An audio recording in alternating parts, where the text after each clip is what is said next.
गुलगाम के main town में आज बस स्टैंड की मुंतकली के हवाले से शॉप कीपर्स एसोसिएशन ने यहाँ पे आज बंद का आह्वान निकाला, जिसके बाद में इन्होंने जो मेन चौक पे यहाँ पे इन्होंने प्रोटेस्ट किया और इसके बावजूद जो मेन मार्केट है वो पूरी तरीके से बंद है। हमने यहाँ पे इन दुकानदार हजरात से भी बात की, ट्रेड यूनियन से बात की, तो उनका साफ तौर पर कहना है कि जो बस स्टैंड है उसकी मुंतकली के हवाले से इन्होंने आज का जो बंद का आह्वान है वो बुलाया है। फिलहाल ये जो हड़ताल है अभी जारी है, मुज़ाकरात जो है एडमिनिस्ट्रेशन के साथ जारी है, हम आप तक पहुंचाने की कोशिश करेंगे और एडमिनिस्ट्रेशन से भी बात करने की कोशिश करेंगे।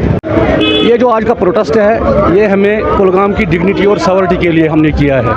हमने बार बार एडमिनिस्ट्रेशन में ये अपनी गुहार लगाई, अपनी पुकार लगाई कि हमें हमारे कुलगाम वासियों के साथ इंसाफ किया जाए, चाहे वो दुकानदार हो चाहे वो ट्रांसपोर्ट हो। ये लोग हर वक्त क्रैश हो गए हैं पिछले 5 सालों से। आपको पता ही, आपको अयान है कि हार्टिकल्चर रिलेटेड हम कितने क्रैश हुए, कोई फसल नहीं हुई, कोई फ़ायदा नहीं हुआ लोगों का। और उसके बरक्स यहाँ के जो दुकानदार है, यहाँ के जो कारोबारी है, यहाँ के जो ट्रांसपोर्टर्स है, उनके साथ क्या हुआ, उनकी बैंक कर्जा जात तक।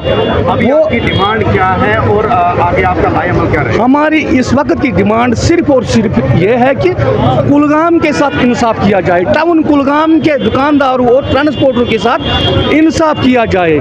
ये इंसाफ तभी मुमकिन हो जाएगा जब यहाँ का ट्रांसपोर्ट सेक्शन और यहाँ के दुकानदार सेक्शनों के लिए लोग आए और जाए। उसका मकसद और मुद्दा यही है कि जो भी यहाँ मेन बस स्टैंड्स है वो सिर्फ और सिर्फ इसी टाउन में क़याम पजीर होने चाहिए। जरिए भी ये बात हल हो सकती है, लेकिन आपने एडमिनिस्ट्रेशन तक ये बात लाई? हमने बहुत बार अपनी रेस्पेक्टिव एडमिनिस्ट्रेशन के सामने हमने ये बात रखी और उसके बावजूद भी क्या पता है, हमें ये समझ में नहीं आता है कि एडमिनिस्ट्रेशन किन लोगों का सहारा लेकर अपने फैसले जात सुनाते हैं।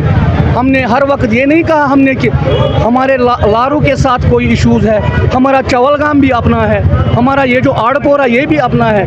डेवलपमेंट करने की ज़रूरत है कुलगाम में, मगर हमने ये गुहार लगाई कि हमारे पेट के साथ खिलवाड़ न किया जाए। को पता ही है जो डिकंजेशन के कुछ मेजर्स हमने लिए थे 2 साल पहले, जिसमें डिप्टी कमिश्नर के ऑर्डर्स थे, जिसमें हमने 2 जो यहाँ पे बस स्टैंड्स हैं उनको फंक्शनल किया था, एक लारू का था और एक चवलगाम का था। और बीच में हमने शटरिंग सर्विस रखी थी लोगों के लिए। उस शटरिंग सर्विस में लोगों को फिर जहाँ भी टाउन में जाना होता था वो उस सर्विस में वहाँ पे पहुँच जाते थे। अब जो आप कह रहे हैं दुकानदारों के कुछ इशूज़ है, इनको हमने सुना वहाँ भी, और यहाँ पे हमने अब ADC साहब के साथ इनकी एक मीटिंग भी करवाई, जिसमें हमने बिल्कुल जो इनके इशूज़ थे, ग्रीवेंसेस थे, उनको सुना और जहाँ तक जेन्युइन जो इनकी कुछ ग्रीवेंसेस थे उनको हम रिजॉल्व करने की कोशिश कर रहे हैं। और हमारी बस कोशिश यही है कि जो टाउन में हो वो बिल्कुल डिकंजेस्टेड हो और उसके साथ साथ जो लोग हो उनको आराम मिले। Thank you.